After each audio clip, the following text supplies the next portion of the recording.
Good evening. I'm going to try that one more time. Good evening.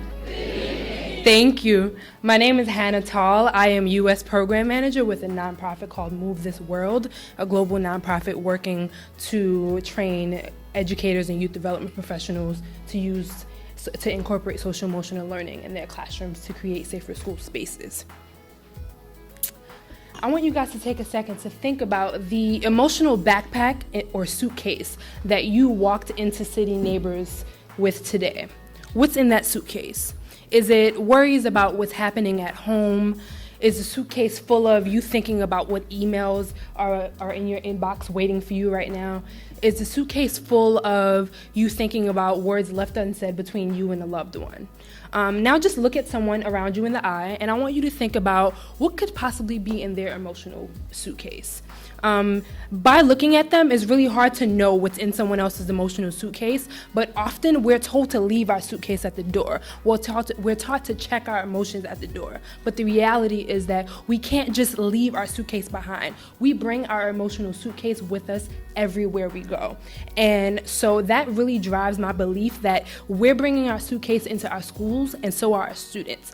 And with that, one of the things that I think is very powerful is empathy. And empathy is the ability to understand someone else's emotions, and schools can be hubs of empathy. Schools can become spaces where empathy is thought, understood, and used to help young people channel their emotions and be creative. Grad Nation put out a report, and young people are saying that social emotional support in developing healthy and caring relationships with adults has the power to keep them in schools. We at Move This World, we know that if we as adults have the power to keep our young people in schools, that work starts with self-work. So we're working in schools to train educators in creative-based tools that help them use social emotional learning practices in their classrooms to help create a common language around what our emotions are, what they look like, feel like, sound like, and then after that, also just what tools we can be using to manage our emotions on a day-to-day basis. And that's just really important because it helps students understand that their energy is necessary and important to the space. Our impact is measurable, and students and teachers are learning skills to help put vocabulary to their emotions and to create emotional management systems within their school spaces to help create a safe and supportive school culture. It's helping students like him just channel their emotions and understand that they're excited or they're sad or they're angry, and be able to put voice to what they're feeling during the school day, and using creative-based tools to understand that it's okay to feel how you feel in a school day, but those feelings can be expressed and they're normal. And it's normal however you learn. If you're a creative learner, a kinesthetic, or audio learner, it's normalized in the building because we understand that we have to cater to those myriad of emotions, thoughts, and feelings. It helps our students feel valid when we express empathy during the school day for one another and for them. It helps them feel heard. It helps them feel seen.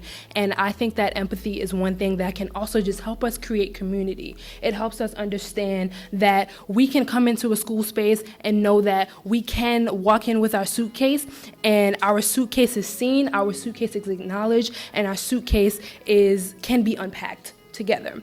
And one of the things that I've come to understand in this work is that we have a myriad of ways of dealing with our emotions at any given moment. We have the destructive folks in our lives that they deal with things by just causing mayhem. They hold no prisoners. Everybody's a target in their eyes. Then we have the people that are like, you get a blaming, it's your fault, and it's your fault, and it's your fault. They're the Oprah of shaming and blaming, okay? So these are the folks that just point outward and don't take ownership. Then we have the folks that are saying, okay, I know I did something wrong, and they're creating what we call a Band-Aid solution to the problem. And that, of course, is solving the problem in the moment, but it's not doing anything in the long run to then address it if it comes up again. So we're trying to create a common language where folks understand that this is happening as well in their buildings and with themselves. Then we have folks that are saying, okay, this is the problem, this happened, let's take actions toward making sure that this does not happen again. But the most ideal situation, and the thing that we are working towards as educators in our schools,